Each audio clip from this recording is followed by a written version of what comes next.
प्रियात्मन सप्रेम जयजीव आदि मनीश्वर योगेश्वर परम पूज्य सदगुरुदेव सिमनी जी का वचनामृत से एक बूंद। अध्याय 15 वृत्तियों के निरोध का उपाय। योग क्या है? इस प्रश्न के उत्तर में कहा गया है कि योगश्चित्तवृत्ति निरोधः। योग कहते हैं चित्त की वृत्तियों के निरोध को। इसके पश्चात हमने यह बतलाया कि वृत्तियाँ क्या हैं और कितने प्रकार की हैं। योग क्या है यह पहले के लेखों से प्रकट हो गया। वृत्तियाँ क्या हैं और कितनी हैं यह भी बतला दी गई और लिखकर गिना दी गई। अब यह बतलाना रह गया है कि इन वृत्तियों का निरोध कैसे होगा। इस प्रश्न के उत्तर में पतंजलि मुनि ने अपने योग दर्शन शास्त्र में कहा है कि अभ्यास वैराग्यभ्यं तन्निरोधः। 12 अभ्यास और वैराग्य से उनका निरोध होता है। उनका अर्थात वृत्तियों का निरोध अभ्यास और वैराग्य से होता है। पूर्वोक्त सूत्रों के अनुसार चित्त की वृत्तियों के निरोध के दो उपाय है। 1 अभ्यास 2 वैराग्य। अब प्रश्न यह होगा कि ये अभ्यास और वैराग्य क्या है। अभ्यास और वैराग्य कहते किसे हैं? अभ्यास और वैराग्य में पहला नंबर अभ्यास का है। अभ्यास और वैराग्य इन दोनों में अभ्यास मुख्य भी है। इसी से अभ्यास को वैराग्य से पहले लिखा है। अतः पहले यह बतलाया जाएगा कि अभ्यास क्या है या अभ्यास किसे कहते हैं। इसी प्रश्न के उत्तर में योग दर्शन शास्त्र में 13वां सूत्र है, जिसे सूत्रकार ने निम्नलिखित प्रकार से लिखा है। तत्र स्थितौ यत्नोऽभ्यासः। 13 वहाँ पर स्थित होने का यत्न करना अभ्यास है। वहाँ पर से क्या मतलब है? शायद इसे हमारे पाठकों ने नहीं समझा होगा। वहाँ पर का अर्थ है उस अवस्था में। उस अवस्था में अर्थात जब सब प्रकार की वृत्तियाँ दूर हो चुकी हैं। स्थित होने का बार बार यत्न करना अभ्यास कहलाता है। जिस अवस्था में वृत्तियाँ दूर हो जाती हैं उस अवस्था में मनुष्य स्वरूपस्थ रहता है। इसे सूत्रकार ने स्वयं कह दिया है कि तदा द्रष्टुः स्वरूपे अवस्थानम। तब अर्थात वृत्तियों से अलग हो जाने पर साधक अपने स्वरूप में स्थित होगा। अतः यह सिद्ध हुआ कि जब वृत्तियाँ दूर हो जाएगी तब साधक स्वरूपस्थ होगा। इसी अपने सच्चे स्वरूप में स्थित रहने का बार बार यत्न करना अभ्यास कहलाता है। स्वरूप में स्थित रहने का यत्न करना अभ्यास है।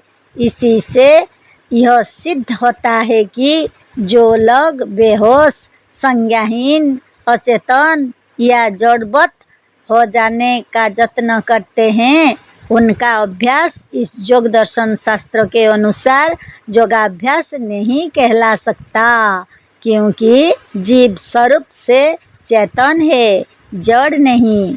जीव जब स्वरूपस्थ होगा तब चेतन रहेगा, जड़ नहीं।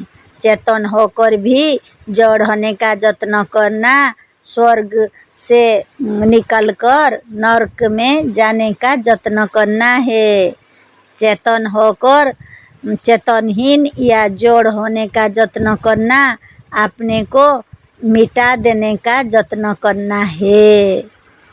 अपनी चेतनता दूर कर जड़ और बेहोश होने का यत्न करना योगाभ्यास नहीं है, आत्महत्या है।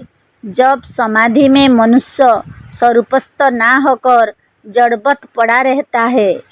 ऐसी बेहोशी को समाधि नहीं कह सकते। समाधि तो वो है जिसमें जीव अपने सच्चे स्वरूप में स्थित रहे। बेहोश होकर पड़ा रहना अपने को और अपने अमूल्य समय को भी नष्ट करना है।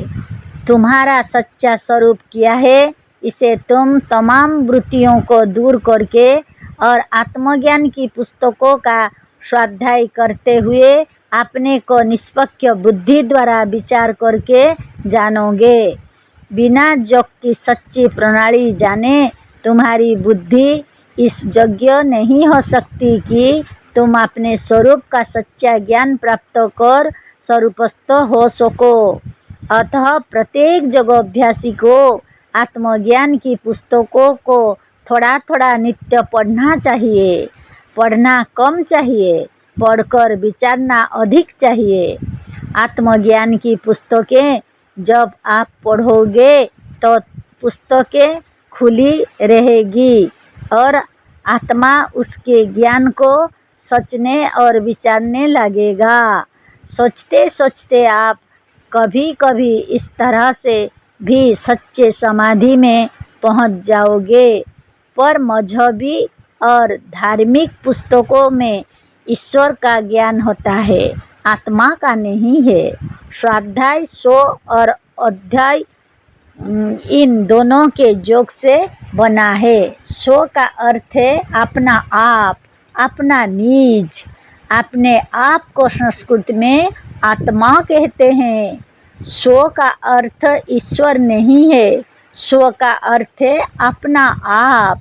100 प्लस अध्याय इक्वल टू स्वाध्याय का अर्थ है अपने आप का पाठ, अर्थात अपने आप को पढ़ना, उसको पढ़ना, उस ज्ञान को पढ़ना जिसमें अपनी आत्मा का वर्णन हो, जिसमें यह बतलाया गया हो कि यह हम, यह आत्मा, यह जीव, यह अपना आप और यह सो क्या है, इसकी कितनी शक्ति है और यह स्वरूप से कैसा है। रामायण आदि तमाम धार्मिक पुस्तकों में ईश्वर का वर्णन है, आत्मा का नहीं। अतः मजहबी पुस्तकों का पढ़ना स्वाध्याय नहीं है। योगियों को वेदांत सिद्धांत, सत्य, सुंदर और स्वतंत्र विचार, आत्मबल, आत्मज्ञान की कथाएं, सृष्टि विज्ञान शास्त्र, योग साधन और योग दर्शन को बारी बारी से थोड़ा थोड़ा, बार बार और नित्य पढ़ना चाहिए। इस तरह से आत्मज्ञान के विचार द्वारा योग की सच्ची वृत्तियों को दूर कर स्वरूपस्थ हो जाओ। इसी अवस्था में रहने के लिए बार बार यत्न करना अभ्यास है। अभ्यास ना होने से मन इस अवस्था को छोड़कर बार बार रूपादि विषयों, मजहबी कृत्यों और मजहबी सिद्धांतों की ओर भागेगा। अब ऐसे भागते हुए मन को पकड़कर बार बार अपने स्वरूप में ही स्थित रहने का यत्न करना अभ्यास है। ओम जय जीव।